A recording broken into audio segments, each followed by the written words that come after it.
नमस्कार. संवादच्या आजच्या आपल्या कार्यक्रमामध्ये आपल्याला पाहुण्या म्हणून लाभलेले आहेत नागपूर विद्यापीठात गेली 38 वर्ष संस्कृतचं अध्यापन करणाऱ्या नागपूर विद्यापीठाच्या संस्कृत विभाग प्रमुख डॉक्टर रूपा कुलकर्णी. डॉक्टर रूपा कुलकर्णी यांचा बौद्ध धर्माचाही गाढा अभ्यास आहे, त्याच्यावर त्यांनी पुस्तकंही लिहिलेली आहेत. या व्यतिरिक्त 25 वर्ष त्या सामाजिक चळवळींशी संबंधित आहे. सुरुवातीला स्त्रीमुक्ती संघटना आणि आता असंघटित म्हणजे मोलकरणींची संघटना त्या चालवतात. देशातल्या आणि समाजातल्या एकंदरीत वेगवेगळ्या घटनांबाबत, राजकीय आणि सामाजिक उलथापालथींबाबत त्या सजग असतात आणि संस्कृत पंडिता असताना सुद्धा त्यांनी वास्तविक आणि आत्ताच्या समकालीन समस्यांचा खूप खोलवर अभ्यास केलेला आहे. त्यांचे अनेक या तिन्ही विषय म्हणजे संस्कृत, बौद्ध वाङ्मय आणि असंघटित कामगार म्हणजे मोलकरणी यांच्यावर पुस्तकं लिहिलेली आहेत. नमस्कार रूपा. नमस्कार. तुम्हाला मी एक पहिल्यांदा हे विचारेन की संस्कृत भाषेचं एवढं ज्ञान आणि एवढं 38 वर्ष तुम्ही शिकवतात संस्कृत, असं असताना तुम्ही स्वतः 92 साली बौद्ध धर्म स्वीकारलात. आणि ही एक छोटी गोष्ट नाही आहे की आपण जेव्हा घोषणा करतो म्हणजे बुद्ध तत्वज्ञानाचा प्रभाव पडणे ही एक गोष्ट आहे, पण स्वतः त्या तत्वज्ञानाचा स्वीकार केला म्हणजे जन्माने हिंदू असताना ब्राह्मण आपण ह्याचा स्वीकार करणं बौद्ध तत्वज्ञानाचा, असं त्याच्या मागे काय आहे? म्हणजे संस्कृत म्हणजे संस्कृत हा मुळात हिंदू वेदांची वाणी, देववाणी म्हटलं जातं. अशा वेळेला बौद्ध तत्वज्ञानाचा स्वीकार करण्यामागे तुमचा दृष्टिकोन काय होता? गेल्या इतक्या वर्षांच्या संस्कृतच्या अभ्यासानंतर माझ्या हे लक्षात आलं की वेद, उपनिषद, ब्राह्मण, आरण्यक, रामायण, महाभारत हे एवढंच संस्कृतात नाही आहे. संस्कृत वाङ्मय हा जर खूप मोठा आपण समुद्र एक म्हणत असू तर त्यामध्ये इतर अनेक धर्मांनी पण भर घातलेली आहे, पण त्याचा उल्लेख टाळणं किंवा त्याचं अध्ययनात कुठेही समावेश न करणं हे मला माझ्या शिक्षकी पेशात अनुभवाला आलं. उदाहरणार्थ कोणतं टाळलेलं आहे?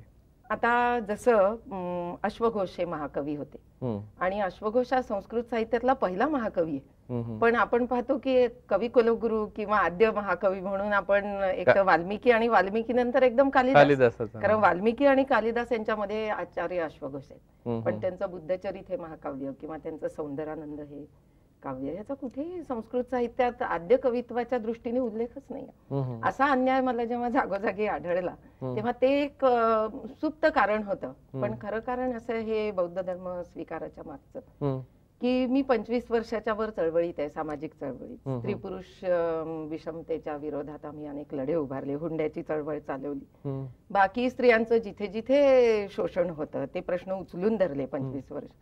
तेव्हा त्यात असं लक्षात आलं की हा विषमतेचा लढा हा खूप व्यापक आहे, तो फक्त एका स्त्री पुरुष समानतेपुरता मर्यादित नाही.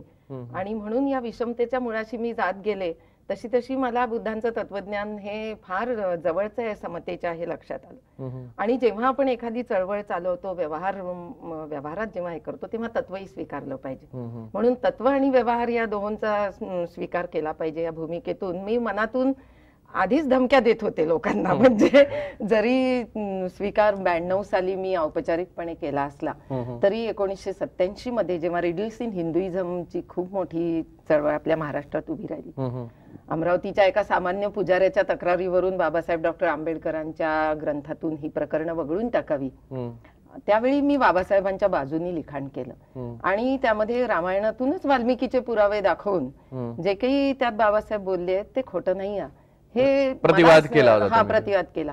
आणि मग मागो वैद्यांचा आणि माझा वाद संबंध महाराष्ट्रामध्ये तो गाजला. मागो वैद्यांनी खूप रूपाबाईंचे कोडे वगैरे, दुर्गाबाई भागवतही त्याच्यात उतरल्या आणि मग सगळ्यांनी मिळून मला एकटं पाडलं होतं, पण मला त्यावेळी आंबेडकरी समाजाची खूप मोठी साथ मिळाली. पण आता इथे त्याच्यावर आपण पुढे यायच्या अगोदर मला एक विचारायचं आहे की संस्कृत तुम्ही 38 वर्ष शिकवता, संस्कृतला देववाणी तर एक अत्यंत प्युअर असं काहीतरी भाषा असल्याचं, अत्यंत प्युअर आणि एकदम ओरिजिनल असं मूळ असल्याचं बोललं जातं. तुम्ही देशात आणि बाहेरही म्हणजे जर्मनीमध्ये सुद्धा पेपर वाचलेले संस्कृत काव्यावर.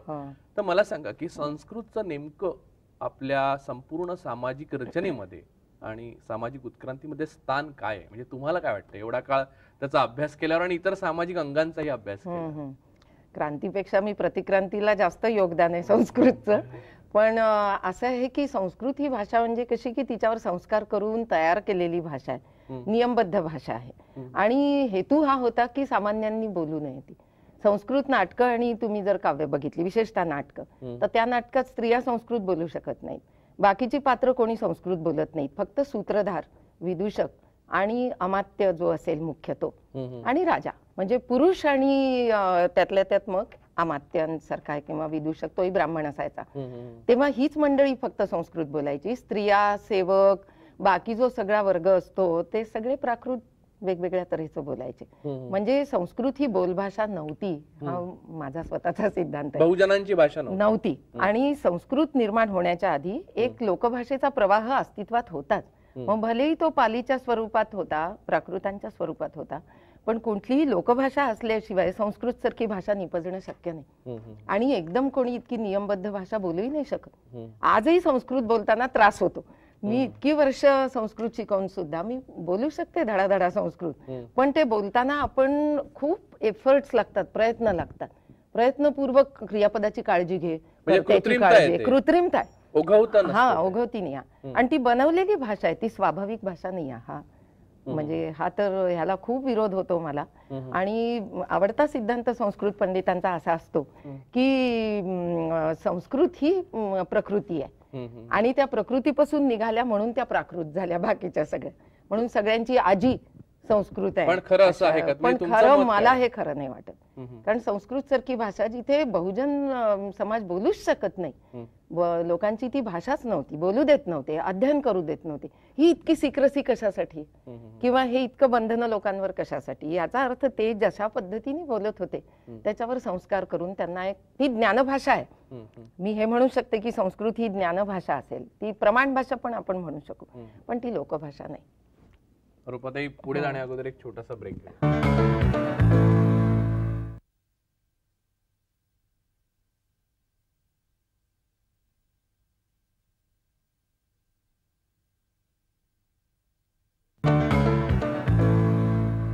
ब्रेक नंतर संवाद मध्ये आपलं स्वागत.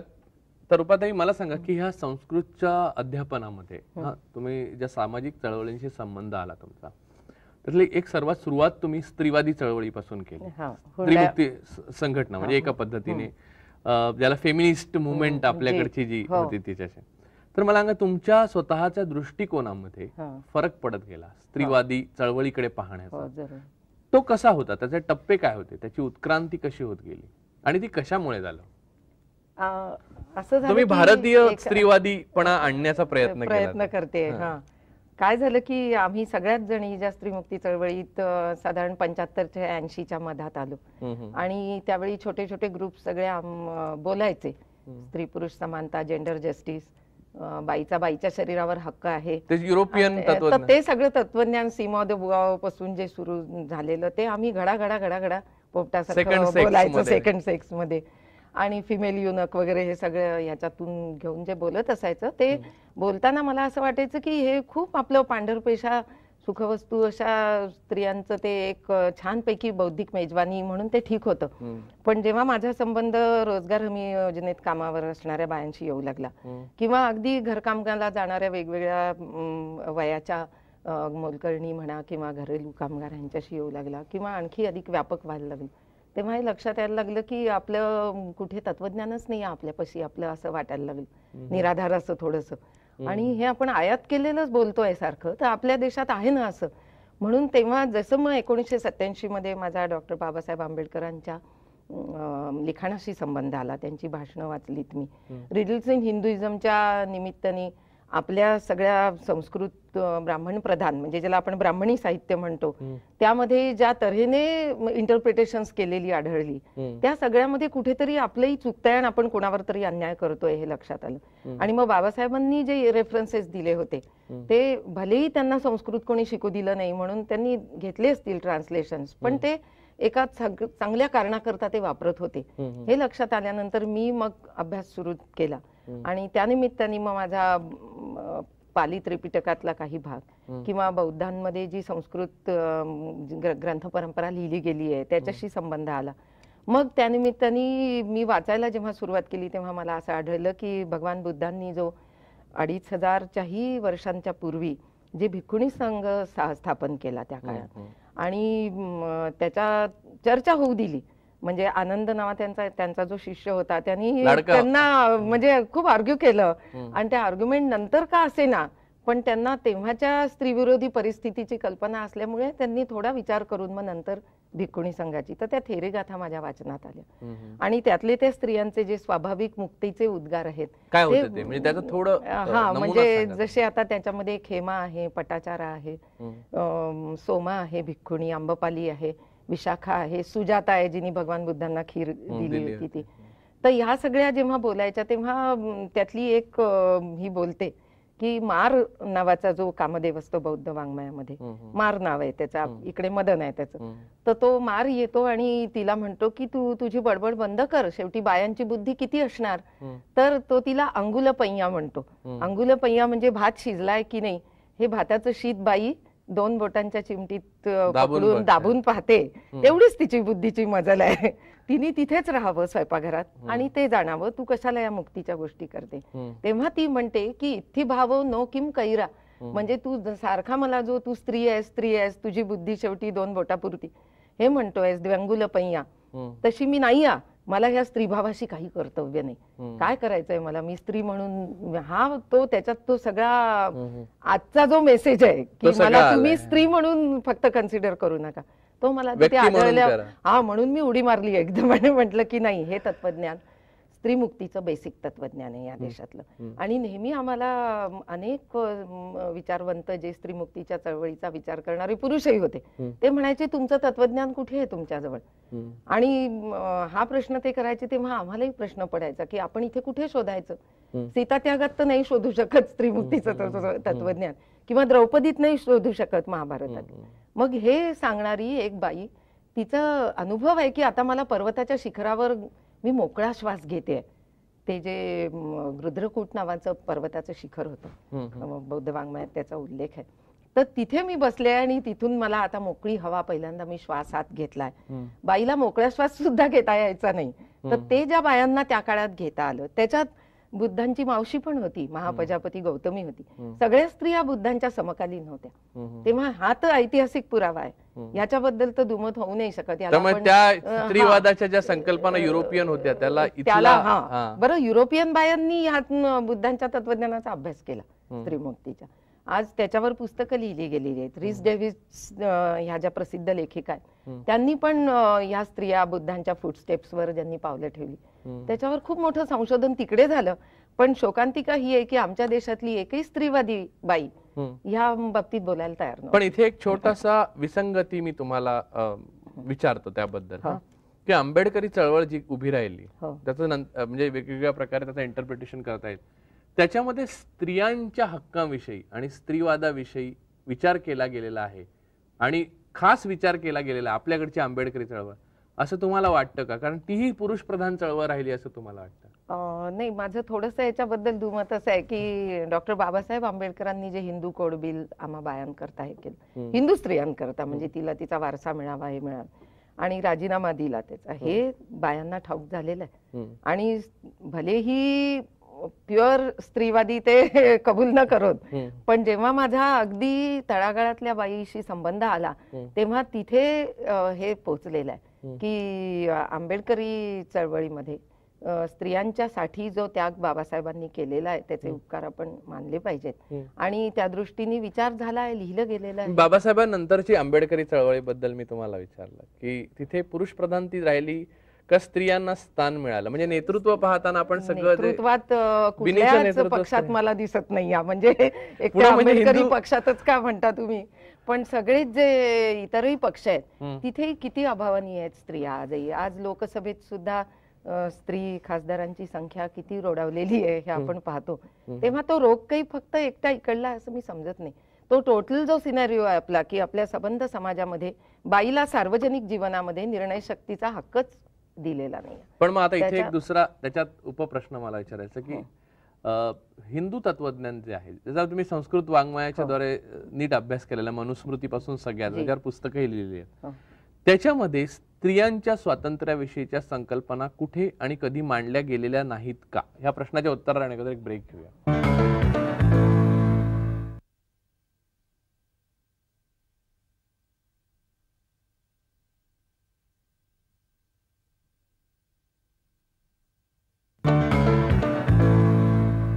ब्रेक नंतर संवाद मध्ये आपलं स्वागत. तर मला सांगा की हिंदू तत्वज्ञान म्हणून जे आहे की एक सुसंघटित तत्वज्ञान नाही, त्याच्यात अनेक पुस्तकात अनेक वाद आहेत, चार्वाकापासून ते अनेक विचारवंत आहेत, बंडखोर पण आहेत. मला सांगा की कारण ह्या मी असं म्हटलं बंडखोर आहे, त्याच्यावर मी अजून दुसरा प्रश्न बुद्धांच्या संदर्भात विचारणार, पण त्याच्या अगोदर हे की त्या हिंदू तत्वज्ञान म्हणून जे अनेक वेद, उपनिषद, अरण्यक म्हणजे 10 उपनिषद सगळं निघालं, त्यामध्ये स्त्रीच्या स्वतंत्र असण्याचा उल्लेख, आवाज कुठेही नाही का? फार अभावानी आहे, म्हणजे अगदी शोधावा लागतो असा. तर उदाहरणच आता आपण ऋग्वेदाकडेच जाऊ की ऋग्वेदामध्ये एक पुरुष सूक्त आहे की ज्याचा पाठ घरोघर होतो, अर्थ समजत नाही पण पाठ होत असतो. तर त्यामध्ये पहा सृष्टीच्या उत्पत्तीची थिअरी मांडलेली. आता कोणी जेव्हा सृष्टीची किंवा उत्पत्तीचा संबंध येतो तेव्हा या सूक्ताचं नाव स्त्री सूक्त नको होतं का? त्या सूक्ताचं नाव पुरुष सूक्त आहे. आणि संपूर्ण याच्यात असं केलंय की आदि पुरुष, विराट पुरुष आणि व्यक्त पुरुष अशा तिघांनी मिळून ही सृष्टी निर्माण केली. त्या स्त्री तत्वाचा कुठेही उल्लेख नाही. आणि इतक्या हिंसक पद्धतीने सृष्टीची उत्पत्ती दाखवली आहे की त्या पुरुषाचा एक एक अवयव कापून तो जो आदी प्रजापती होता तो त्याचा होम करत होता आणि त्याच्यातून सृष्टीतला एक एक अंश. पण त्याच्या स्त्री उत्पन्न झाली, उत्पत्ती करताही नाही आणि उत्पन्न झालेल्या जीवांमध्येही स्त्रीचा पण मायेचा उल्लेख, मायाचा पण नाही. म्हणजे पुरुष आणि प्रकृती जे तुमच्या मनात असलं पाहिजे तर तोही उल्लेख नाही तिथे कुठे. त्यामुळे स्त्रीचा संपूर्णपणे अनादर किंवा अनुल्लेखाने मारणं हे इतकं सुरू झालं की त्याची परिणती मग साधारणपणे 2ऱ्या-3ऱ्या शतकामध्ये मनूच्या आपल्याला स्मृती ग्रंथात जो अनकोडिफाईड लॉ म्हणतो आपण ब्राह्मणी तत्वज्ञानाचा. मी हिंदू म्हणत नाही कारण हिंदू शब्द हा एका वेगळ्या परिस्थितीत जन्माला आलेला आहे आणि त्याचा अर्थ काफीर आहे, हे आहे, तोच इतिहास वेगळा आहे. पण ज्याला आपण ब्राह्मण आणि श्रमण ह्या 2 उघडपणे प्रवाह जे आपल्या देशात होते त्यामध्ये ब्राह्मणी संस्कृतीने शेवटी कब्जा मिळवला, सत्ता मिळवली. तर त्यामध्ये मनुस्मृतीला आपण कायद्याचं पुस्तक मानतो त्यांचं. तर त्यामध्ये तर त्यांनी चक्क न स्त्री स्वातंत्र्य अर्हती म्हटलंच आहे. पिता रक्षती कौमारे, भर्ता रक्षती यौवने, पुत्रस्तु स्थविरे रक्षती, न स्त्री स्वातंत्र्य अर्हती. आणि मग त्याला असं वाटलं की हा निगेटिव्हली आपण वाक्य दिलंय. पुढच्या एका श्लोकामध्ये तर त्यांनी अस्वतंत्राः स्त्रियाः कार्याः म्हणून ठेवलेलं आहे. स्त्रीला नेहमी बंधनात ठेवलं पाहिजे, तिला 4 दिवारीत बंदिस्त ठेवलं पाहिजे. हे याच्या इतका उघड म्हणजे मला नाही वाटत स्त्रीचा अपमान कुठे असेल केला. दुसरा जो भाग मी मगाशी म्हटलं विचारणार आहे तो की हिंदूंच्या एकंदर सर्व समावेशक प्रवृत्तीमध्ये मी हिंदू पुन्हा त्या अर्थाने वापरतोय ज्या अर्थाने की बुद्ध, स्वतः बुद्ध हे सुद्धा 9वे अवतार मानलेले आहेत. मग त्याकडे तुम्ही कसं पाहता? मग हे एका म्हणजे चार्वाक जसे आहेत, कणाद आहेत, म्हणजे जे काही आपल्या वेगवेगळ्या फिजिसिस्ट पासून ते तत्ववेत्यांपर्यंत त्यांना गुंडाळणं. मग तुम्ही म्हणजे तुम्ही म्हणा, मी याला गुंडाळणं म्हणते. याचं कारणच आहे की जर 9 अवतारांमध्ये भगवान बुद्ध आहेत तुमच्या, तर एकाही हिंदूच्या घरात त्याच्या देवघरामध्ये बुद्धाची मूर्ती का नसते? त्याच्या दिवाणखान्यात नसते, लाज वाटत असेल तर मग तुमच्या देवघरात बुद्ध का नाही स्थापन करत तुम्ही? कधीच नाही आढळलं मला कुठल्याही. कारण मी बौद्ध होण्यापूर्वी जरी मी ब्राह्मणत्व नाकारत होते आणि माझ्या घरातलं वातावरण निधर्मी होतं, माझ्या घरात देवारा नव्हता, माझे वडील देवळात जात नसत. आई सुरुवातीला थोडीशी बिचारी जी काही होती भाविक ती पण मग राहिली नाही. तर या सगळ्यामध्ये मला ही एक दृष्टी मिळाली बघायची की हे लोक अवतारांमध्ये सगळ्यांना सामील केलं त्यांनी, जे जे होते. आणि मग बौद्ध तत्वज्ञान आमचंच आहे खरं. बौद्धांचं जे तत्वज्ञान आहे शून्यवादाचं किंवा हे ते शंकराचार्यांनी घेतलेलं आहे 8व्या शतकामध्ये. त्यामुळे शंकराचार्यांना प्रचंड बौद्ध म्हणायला लागले होते लोक. पण आम्ही हे बुद्धापासून घेतलं हे सांगायची लाज वाटत असताना त्याला ते अवतार बनवतात. यामागे एक नक्कीच एक षडयंत्र होतं की ही श्रमण संस्कृती इथे फोफावू नये. तुम्ही वेदांना विरोध करता, तुम्ही यज्ञाला विरोध करता, तुम्ही यज्ञीय हिंसेला विरोध करता. ही बंडखोरी बुद्धांनी केलेली आहे त्या काळामध्ये. तेव्हा यांना आपण आता विरोध करून नाही चालणार, यांना आपण हे आमचेच आहेत हे जे म्हणण्याची पद्धत आहे ती स्वीकार. पण मग त्याच्यात एक गोष्ट छोटी मला म्हणजे मी तुम्हाला म्हणजे तुमच्या आर्ग्युमेंटला एक मी सपोर्ट देऊन त्याच्यावर प्रश्न विचारू इच्छितो की बुद्धांच्या बाबतीत आपण असं म्हणतो की म्हणजे जे तुम्ही सांगता की त्यांनी यज्ञाला विरोध केला, अशा अनेक गोष्टी आहेत की त्यांनी मुळात दुःख हे मूळ मानलं. त्यामुळे इतर देवता ज्या हिंदू पद्धतीमध्ये ज्या इतर देवता आहेत त्या तुमच्या कामना ज्या आहेत हो. त्या पूर्ण करण्याचं साधन हा. अशा रीतीने आपण नेहमी वापरतो. हा. की यज्ञ हे सुद्धा तुमच्या हा. इप्सित पूर्ण करण्याकरता केली गेलेली कृती, हो. कर्मकांड असं आहे. या सगळ्यामध्ये बुद्ध बसत नाहीत, कारण त्यांच्याकडे काही मागितलं की मला परवा पास कर असं काहीच नाही, कारण तत्वज्ञानच मुळात त्याच्या विरोधात आहे. म्हणजे सर्वाचा जन्म हेच दुःख आहे असं जर तत्वज्ञान आहे, तर मग त्यांच्याकडे मागणार काही. यामुळे तर नसेल देव्हाऱ्यात त्यांना स्थान न मिळण्याचं कारण. त्यांनी आधीच क्लिअर केलं होतं की मी माणूस आहे आणि मी मोक्षदाता नाही, मी फक्त मार्गदाता आहे. तेव्हा मी मोक्षदाता नाही हे त्यांनी पहिल्यांदाच कबूल केलेलं होतं. त्यामुळे त्या माणसाकडे उलट माझं तर असं म्हणणं आहे की त्यांनी ह्या सगळ्या स्वर्गाच्या याच्या पसाऱ्यातून माणसाला बाहेर आणलं आणि पहिल्यांदा लोकभाषेत पाली भाषेचा स्वीकार केला. हे विरोधाची कारणं भरपूर आहेत बुद्धांना विरोध करण्याची, पण मग त्यांना तुम्ही अवतार का मानलं हा माझाच या लोकांना सवाल आहे. की जो माणूस तुम्हाला अजिबात आवडत नाही आणि त्यांनी कुठेही देवत्वाला स्वतःला म्हणू नका अशा तऱ्हेने हे केलेलं आहे, म्हणजे देवत्वाच्याच ते एका परीने. आणि दुसरी गोष्ट अशी की कोणीही माणूस सम्यक संबुद्ध होऊ शकतो, कुठलीही बाई सम्यक संबुद्धत्व प्राप्त करू शकते. हा एक खूप मोठा चेंज होता आतापर्यंतच्या विचारसरणी. इथे असं होतं की ते अर्जुनाला म्हणतात भगवान कृष्ण की सर्व धर्मान परित्यज्य मामेकम शरणम व्रज अहम त्वाम सर्व पापेभ्यो मोक्षयिष्यामी मा शुचा. ही दृष्टीच नव्हती इथे की तू माझ्या पायाशी ये, तू तुझ्यातल्या गुणांचा विकास कर आणि त्या गुणवत्तेच्या जोरावर तू सम्यक संबुद्ध किंवा अर्हत होऊ शकतो. हा एक खूप मोठा चेंज होता आपल्या देशात ह्याच्यातच आलेला. माणूस आणि देव किंवा माणूस आणि प्रेषित यांचं जे नातं होतं त्याला छेद देणारा हा हे होता. रूपाताई, माणूस आणि देव आणि बौद्ध तत्वज्ञान ज्याच्या संबंधात तुम्ही लेखनही केलेलं आहे ते, आणि ह्या तत्वज्ञानातनं तुम्ही जो बोध घेतला आणि तुम्ही धर्म स्वीकारला आणि त्याच्यानंतर तुमच्या ह्याला एक आध्यात्मिक अर्थही आहे बुद्ध तत्वज्ञानाला, त्याच्यात बद्दल तुम्ही कसा विचार करता आणि तुमची जी वास्तविक कृती आहेत ज्या सगळ्या संघटित कामगारांसंबंधी, मोलकरणींसंबंधी, यावर आपण उद्या बोलणार आहोत. आज आपण इथेच थांबतोय. बौद्ध धर्म स्वीकार जे 92 साली तुम्ही स्वीकारला, तर बौद्ध धर्माचं जे आकर्षण आहे किंवा त्यातलं जे तत्व आहे, तुम्ही म्हणालात की काल तुम्ही सांगताना म्हणालात की स्त्रीवादाचं भारतीयीकरण करायचं झालं तर बौद्ध धर्माला तसा पर्याय तुम्हाला सापडला नाही. पण बौद्ध धर्माचा अजून एक अर्थ आहे, म्हणजे बरेच जगभरचे अनेक लोक लावतात, तो ऑकल्ट गूढवादी आहे.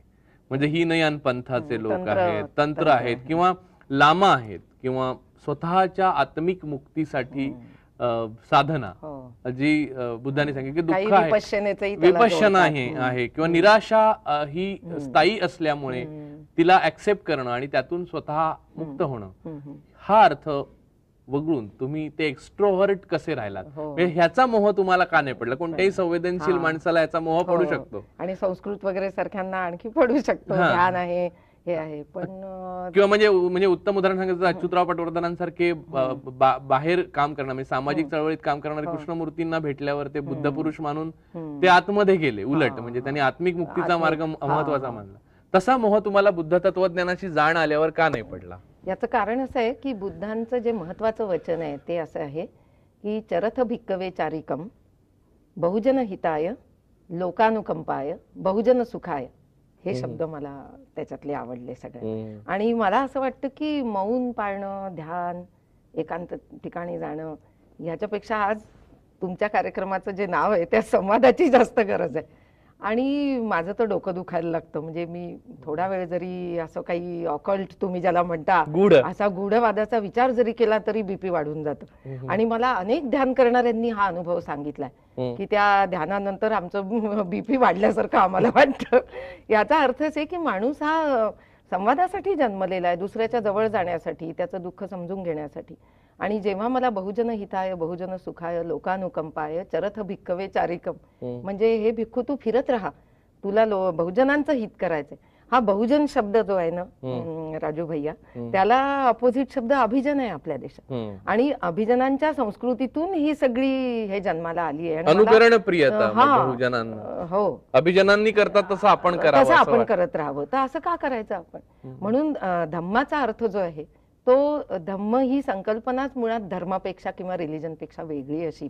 आणि आपण जे म्हणालात तो जो तंत्रज्ञान किंवा वज्रयान किंवा महायान हा जो सगळा पंथ आहे हा तुम्ही म्हणता तसं पर्वत शिखरावर जाऊन किंवा ह्याच्याकरता लोकांनी निर्माण केले. ते वेगवेगळ्या देशात गेला हा धर्म भारतातनं. पण माझ्या समोर जो बौद्ध धम्म आहे तो बाबासाहेब डॉक्टर आंबेडकरांनी इंटरप्रेट केलेला आहे. त्यामुळे बुद्ध अँड हिज धम्म मी अनेक वेळा वाचलं आणि त्यामध्ये आत्मा, परमात्मा, पुनर्जन्म ह्याच्या सगळ्याच्या कन्सेप्ट त्यांनी उलगडून दाखवलेल्या आहेत. त्या प्लस जुन्या संस्कृत वाङ्मयाचं मी काही वाचन केलं.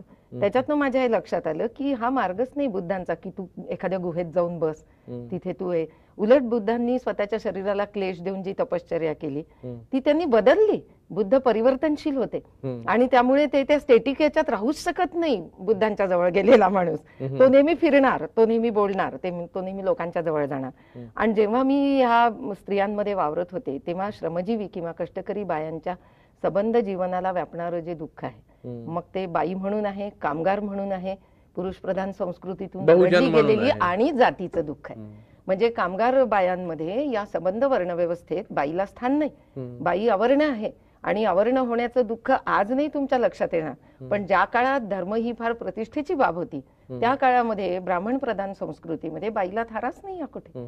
तेव्हा या सगळ्या दुःखावर आणि कोण श्रमजीवी होतं, कोण कष्टकरी होतं, कुणाला लोकांच्या घरी जाऊन धुणभांडी करावी लागतात, उच्चवर्णीयातल्या बाया फार कमी असतात. आज मला असं दिसतं की दलित, आदिवासी, मुस्लिम मोठ्या प्रमाणावर, भटक्या विमुक्त या सगळ्या लोकांच्या घरी सेवाभावाची कामं करायला जातात. या सेवा त्यांच्याकडून राबवून घेतल्या जातात, करवून घेतल्या जातात आणि एका परीने विकासाचा मार्ग पूर्ण बंद होतो. तेव्हा बुद्धाचा संबंध मी खालच्या माणसाच्या विकासाशी जोडते आणि विकासाचं लोणी हे या शेवटच्या बाईच्या हातात ज्या दिवशी येईल त्या दिवशी आपण म्हणू शकू की बुद्धांची समता समाजात कुठेतरी आली आहे. इथे म्हणजे तुम्ही असंघटित ज्या स्त्रिया आहेत त्यांच्यात जे काम करतात त्याच्यावर येण्या अगोदर मला एक प्रश्न अगोदरचा विचारायचा. तुमच्या 92 साली जेव्हा तुम्ही बौद्ध धर्म स्वीकारलात तेव्हा एका हिंदू उच्चवर्णीय परंपरे जरी तुम्ही तोपर्यंत नाकारत होता तरी त्या परंपरेचा भाग तुम्हाला मानायला आधार होता, कारण तुम्ही ते जाहीर रीतीने दुसरं काही स्वीकारलं नव्हतं. 92 साली जेव्हा तुम्ही बौद्ध धर्म स्वीकारला तेव्हा समाजाची म्हणजे जर बुद्ध आपले अवतार आहेत एक 9वे आणि ते आपलेच आहेत तर त्यांचं तत्वज्ञान स्वीकारलात जेव्हा तुम्ही तेव्हा समाजाची प्रतिक्रिया काय होती? प्रतिक्रिया फार म्हणजे अतिशय आपण म्हणू त्यांना अशा भडकही होत्या, माइल्डही होत्या, काही माझ्या बाजूच्याही होत्या, अशा सगळ्या प्रकारच्या, पण खूप नाना प्रकारच्या शंका कुशंका का केलं असावं असं वगैरे. पण त्याच्या मागची काय पण अध्ययनाची या बाईला काही जाणीव आहे किंवा असं परिवर्तन होऊ शकतं हे कोणाला. माझ्या मनात असं आलं की बहुतेक पुरोगामी चळवळीतल्या लोकांनी सुद्धा मला विरोध केला त्यावेळी. म्हणजे माझं म्हणणं हे की सनातन धर्म मानणारे ऑर्थोडॉक्स विचारांच्यांनी विरोध केला ना त्याचं तो एक्सपेक्टेड कॉर्नर होता की जिथून तुम्हाला विरोध होणं अपेक्षित होतं. पण काही अनपेक्षित ठिकाणांहून मला जेव्हा विरोध झाला की आर्ग्युमेंट असं होतं त्यांचं की आम्ही तर केव्हाच धर्मापलीकडे गेलेलो आहोत, आम्ही धर्म मानत नाही, आम्ही स्वतःला फक्त माणूस मानतो. माझं ह्याच्यावर म्हणणं असं आहे की मी मुस्लिम नाही, मी हिंदूही नाही, मी ख्रिश्चनही नाही, हे तितकंच भोंगळ आहे म्हणणं जेवढं सर्वधर्म समभावाला आपण जितकं भोंगळ समजतो तेवढंच करून ठेवलेलं आहे म्हणजे भोंगळ. हा तर तसं बोलणाऱ्यांच्या याच्यातली मला एक लक्षात यायची की हाही कुठेतरी डिफेन्स आहे, हा एक डिफेन्स मेकॅनिझम आहे त्यांचा. आणि मला सांगा की छुपा अजेंडा म्हणत उघड अजेंडा राबवणारे लोक आम्ही गर्वानी आम्ही अमुक आहोत आणि गर्वानी तमुक आहोत म्हणू शकतात. त्यामुळे मला असं वाटलं की ते झिडकारणं सुद्धा तितकंच जाहीर रीतीने आवश्यक आहे. मी करू शकले असते की माझ्या पुरता स्वीकार करून मी आजपासून बौद्ध आहे म्हणणं. तो सगळा एक ग्रॅज्युअल प्रवास आहे. म्हणजे 87 पासून तर 92 पर्यंत मला आंबेडकरी समाजाने खूप चांगली साथ दिली, स्वागत केलं माझं. मला पुस्तकं मिळालीत वाचायला, अनेक संदर्भ मिळाले, बाबासाहेबांच्या जवळ जाता आलं, महात्मा फुलेंची आणखी मी जास्त डोळसपणे सार्वजनिक सत्यधर्माचं वाचन केलं. आणि धर्म हा वारसा नाही आहे, धर्म हा काही आईबापाच्या म्हणजे कडून आपल्याला किंवा आईच्या पोटात मिळालेली गोष्ट नाही आहे, तो बदलता आला आपण आपला ठरवू शकलो पाहिजे. आणि तिसरी महत्वाची गोष्ट राजूभाई अशी आहे की बाईला धर्म स्वीकारण्याचाही अधिकार नव्हता ब्राह्मणी समाज आणि नाकारण्याचाही नव्हता. त्यामुळे हे तर आपण जाहीरपणे केलं पाहिजे असं तुमच्या मनाने. धर्मशास्त्रामध्ये बाईला तुम्ही स्थानच दिलेलं नाहीये, तिला स्वतंत्रपणे काहीच नव्हतं. नो धर्म, पतीचा धर्म, पतीच्या आधी पित्याचा धर्म तो तिला चिकटायचा. तेव्हा यामध्ये एक ऐतरेय आरण्यक ज्यांनी लिहिलेलं आहे, तो जो ऐतरेय ऋषी आहे तो इतरा नावाच्या बाईचा मुलगा आहे. तेव्हा अशी आईची नावं घेण्याची पद्धत फार कमी दिसते. काही थोड्या ठिकाणी आपल्याला मॅट्रिआर्क किंवा ज्याला आपण मातृप्रधान हा तसा आहे, बाकी सगळीकडे तो सत्यकाम जाबाल जसं म्हणतो तसं पूर्णपणे जी परंपरा आहे ती पितृप्रधान ह्याची आहे. तेव्हा या संबंध धर्मशास्त्राचाही मी अभ्यास केलेला होता. मनुस्मृतीला नावं ठेवत किंवा त्यातले दोष दाखवत का असे ना, पण अभ्यास तर झालाच मनुस्मृतीचा. जयपूरला गेलो मनु पुतळा हटाव म्हणून. तर एकीकडे ऍक्शन, कारण मलाही विद्वान किंवा विचारवंत म्हणण्यापेक्षा एक ऍक्टिव्हिस्ट म्हणून घेणं केव्हाही आवडतं, पण जे व्यवहारात आपण वागतोय त्याला तत्वाचा आधार पाहिजे, म्हणून बौद्ध धर्माचा स्वीकार मी केला. रूपाताई, पुढे जाण्या अगोदर एक छोटासा ब्रेक.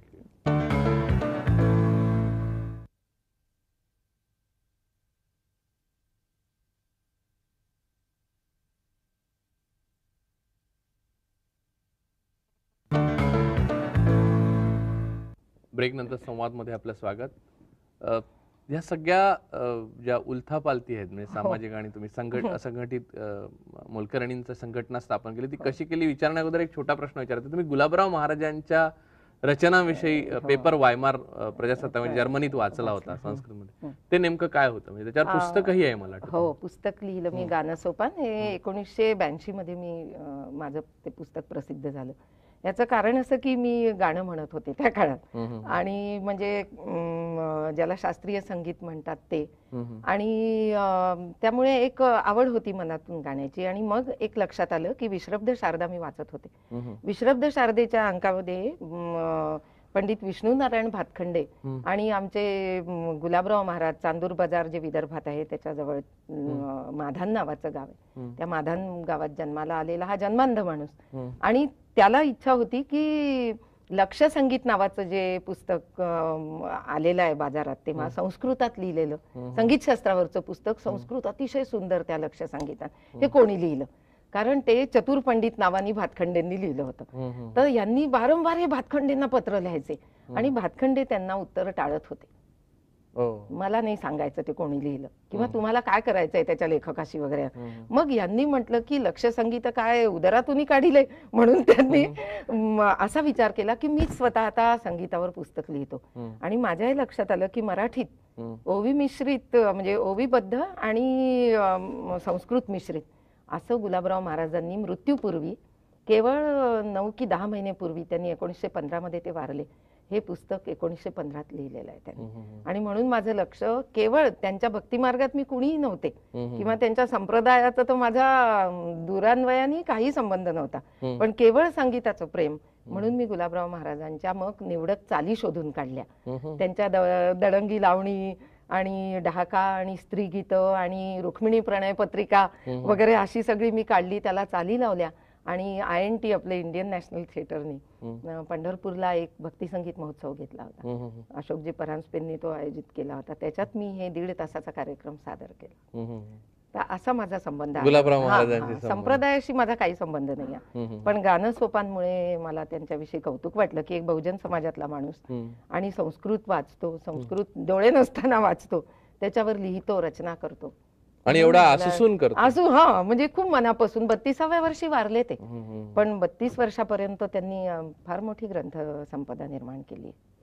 आता तुमचं जे असंघटित क्षेत्रामध्ये काम आहे, किती वेगवेगळे आयुष्याचे तुमचे पदर आहेत. मला मोलकरणींची संघटना म्हणजे जी तशी सशक्त संघटना आहे नागपूरमध्ये, लढाऊ पण आहे. त्यांनी मंत्रालयावर धडक मोर्चा आणला होता, त्याच्यानंतर मंत्रालयाचे दरवाजे बऱ्याच लोकांना नंतरच्या बंद झाले बाहेर. तर मला सांगा की ही संघटना बांधण्याचं कसं काय आलं, मोलकरणींची संघटना? जेव्हा हुंडा विरोधी आणि स्त्री अत्याचार विरोधी आम्ही कार्यक्रम घेत होतो आणि निदर्शनं करत होतो लग्नांच्या मंडपासमोर वगैरे, ते सगळं करत असताना माझ्या एक लक्षात आलं की हा पुन्हा सगळ्या मध्यम वर्गापुरता आपला हे होतोय. आणि ह्यामध्ये जी कष्टकरी बाई आहे तिच्याकडे माझं लक्ष असायचं. आमच्या घरी एक लक्ष्मी नावाची बाई यायची आणि ती फार भीषण परिस्थितीमध्ये मरण पावली, भिकारी म्हणून तिला मरावं लागलं. आणि हे दुःख माझ्या मनात सतत डाचत असायचं की ह्या बायांचं पुढे काय, यांच्या हातापायात शक्ती आहे तर ह्या करतील, पण या आजही गुलाम आहेत. म्हणजे ते कॉम्रेड्स ऑफ चेन जसं म्हणतात तसे ते आजही आहेत. आणि म्हणून या बाईला आपण, हिला कुठलीही ट्रेड युनियन आपलं असं मानत नाही, सगळे संघटित कामगारांचेच तेव्हा लढे उभे राहायचे. तेव्हा असंघटित क्षेत्राकडे आपण वळलं पाहिजे असं मला वाटलं आणि मी ही संघटना 1980 मध्ये उत्स्फूर्त एक मोर्चा निघाला आणि कलेक्टरच्या कचेरीवर आम्ही गेलो की आम्हाला वार्षिक पगारवाढ पाहिजे, आम्हाला आठवड्याची रजा पाहिजे. ह्या अगदी पहिल्या मागण्या होत्या बेसिक. आणि आम्ही पत्रपरिषद घेतली. म्हणजे नागपूरच्या टिळक पत्रकार भवनात घरकामगार बाई कधीच शिरली नव्हती तोपर्यंत, ती त्या दिवशी पहिल्यांदा आली.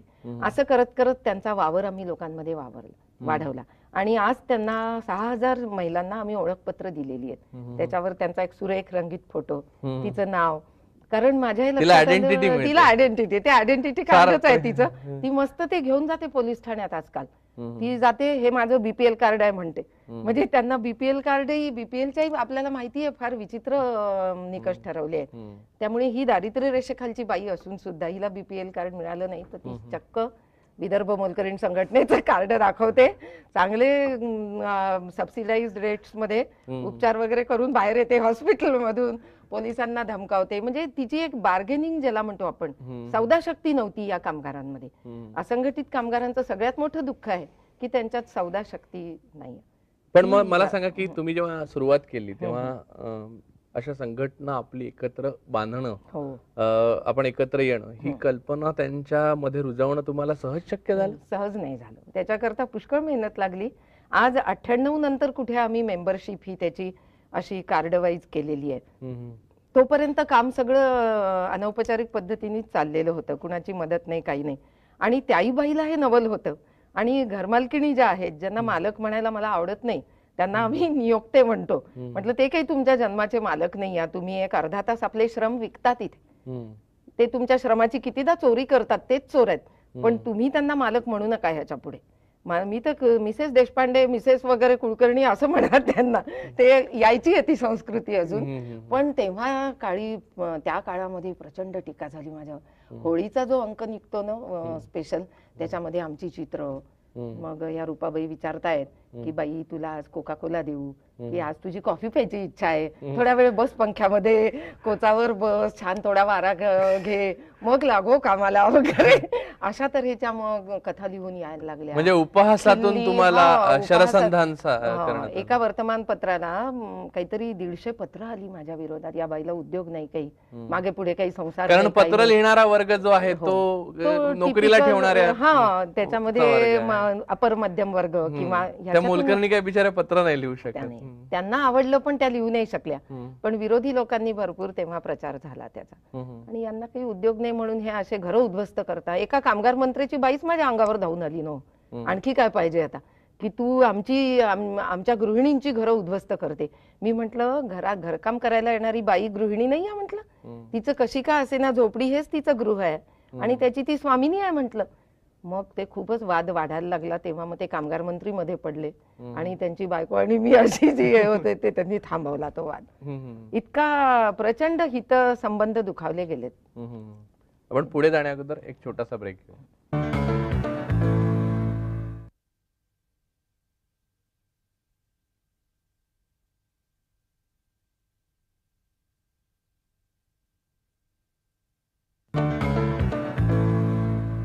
ब्रेक नंतर संवाद मध्ये आपलं स्वागत.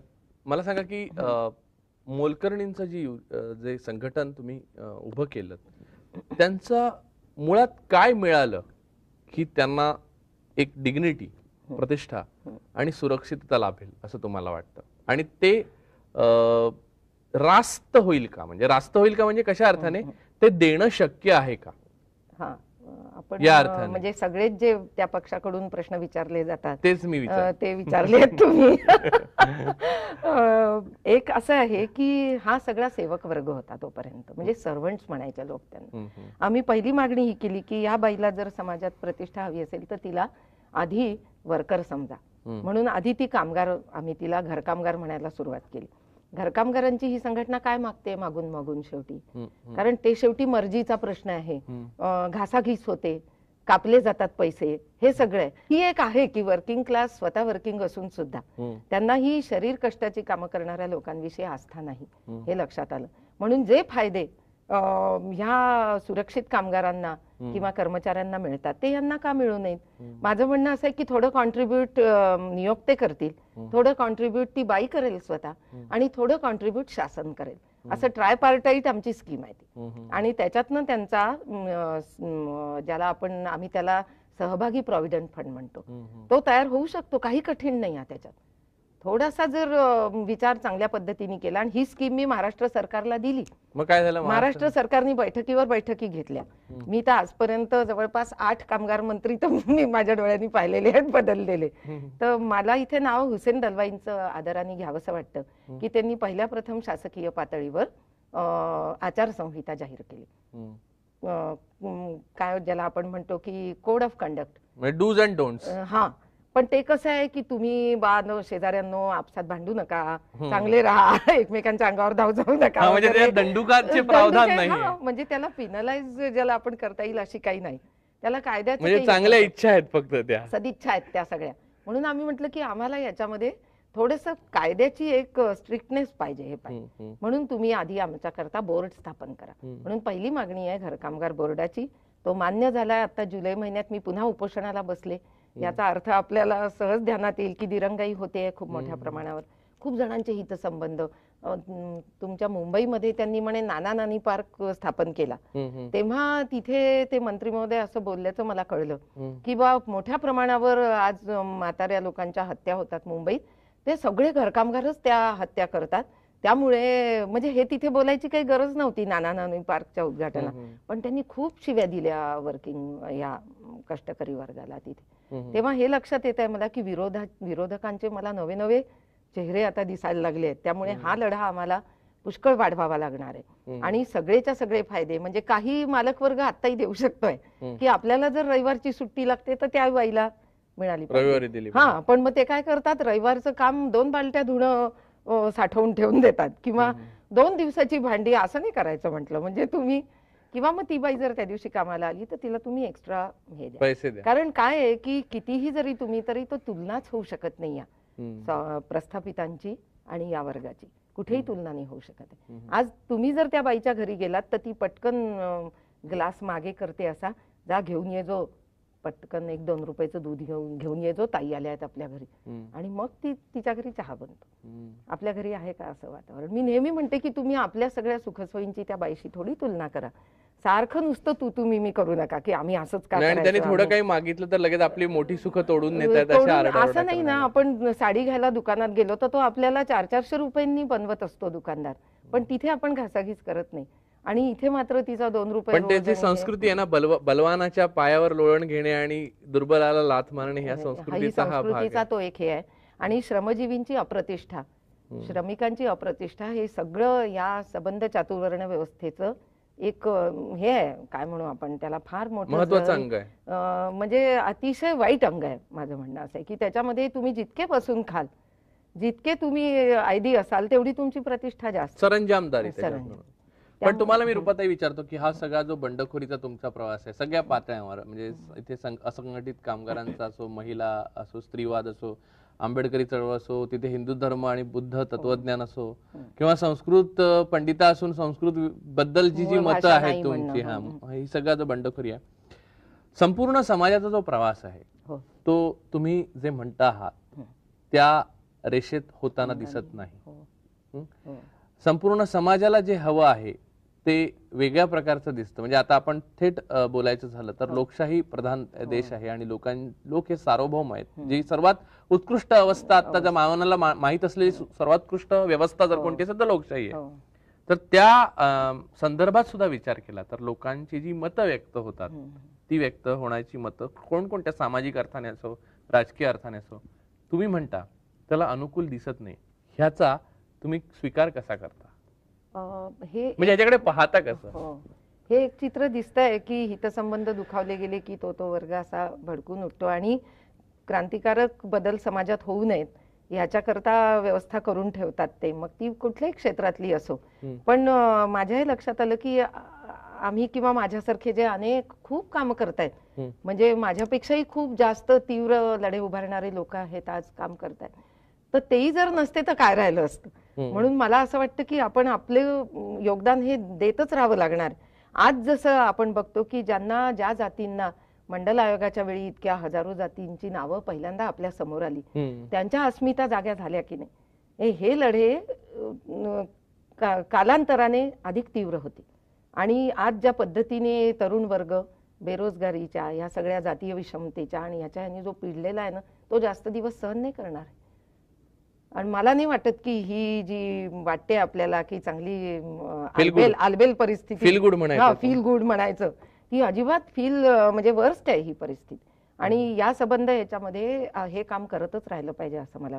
निराशा येते ना, तुम्ही म्हणता तसं, की आपण इतकं करून सुद्धा शाळेत शेवटी ज्यांना SC विद्यार्थी असतील त्यांना निळ्या चड्ड्या देणं घालायला आणि बाकीच्यांना इतर सवर्णांना वेगळे गणवेश देणं हे झालंय ना आपल्या इथे.